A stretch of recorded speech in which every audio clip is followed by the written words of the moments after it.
Before we start, let's just sit back for a moment and think about why. Just why should we want to learn to communicate in English?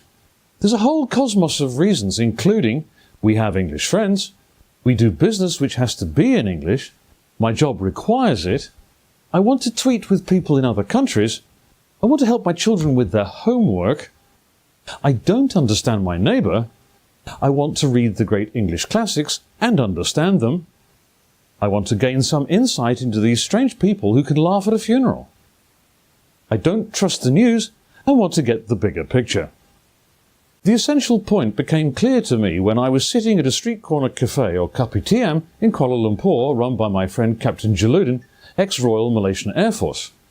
He and I agreed that whilst we may have different ways of thinking, religious beliefs and points of view, we share this earth. And so it's the wise who makes the time to listen and understand his fellow man.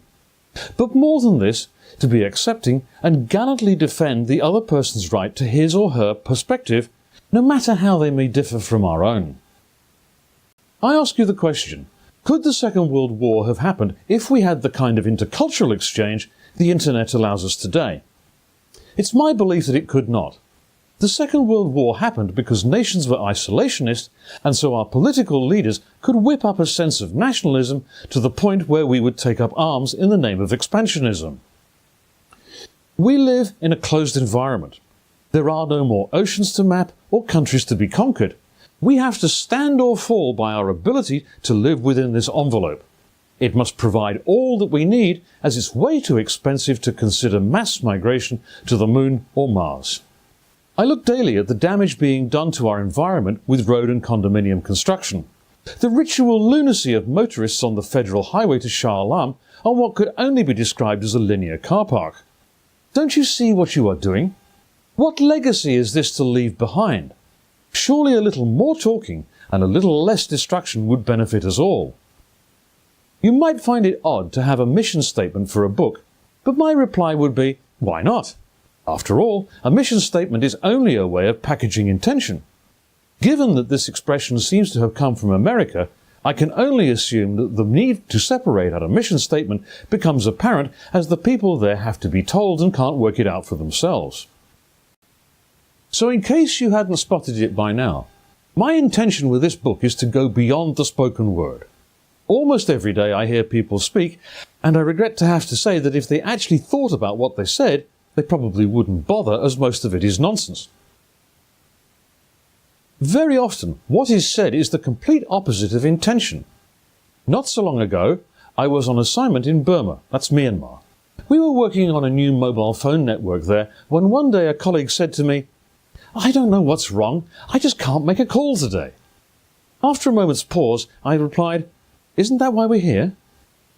With all the riches that is at our fingertips, the capability we have for ordering thoughts, I hear people mangle the language constantly. Even a BBC newsreader once told me on the World Service that I could get the lowdown on President Reagan's funeral. Therefore, I wish to do something more than be just another English teacher. As I see it, and I could quote you a whole book full of examples, it's not enough just to speak using English words. My friend Les, who hails from Sydney, is married to a local girl. Now, with the best will in the world, her English could only be described as eccentric. The easiest way to explain it would be to say, "Yoglin, I understood the words, but not in that order." We seem to live in what I call the fire and forget era. Most people I encounter seem to have forgotten that it's necessary to do more than speak using English words. You need to be understood. In fact, that brings me to my defining thought. When I was at university, our lecturer gave us a definition of communication, this being to send a message from A to B. I disagreed with him from the moment he said it, and I still do today. For to define communication completely, we should say to send a message from A to B in such a way that it is understood by B. The onus is on A to make sure that B has comprehended. I say that because there is another important revelation here. If your message is such gobbledygook that it makes no sense to me, whose fault is it? I didn't ask you to send me the message, so it can hardly be mine. The fault has to lie at A's door. But why should we worry when we are attacked by such stupidity as paper hand towels and liquid hand soap daily? Unless you are the first person in the world to have liquid or paper hands, it's utter rubbish. But when we get things like this every day, it's hard to remember that it all goes back to the fish finger. Yeah, we all know it, fish don't have fingers. This leads us to another field of endeavour, humour. Now, I have reserved a chapter to try and shed a little light on the peculiar phenomenon which is the English sense of humour. How to use it, when to use it, and a few words of caution. However, I must point out that I find the English or British an unfathomable lot who behave in mysterious ways. For example, their tendency to say the exact opposite of their meaning.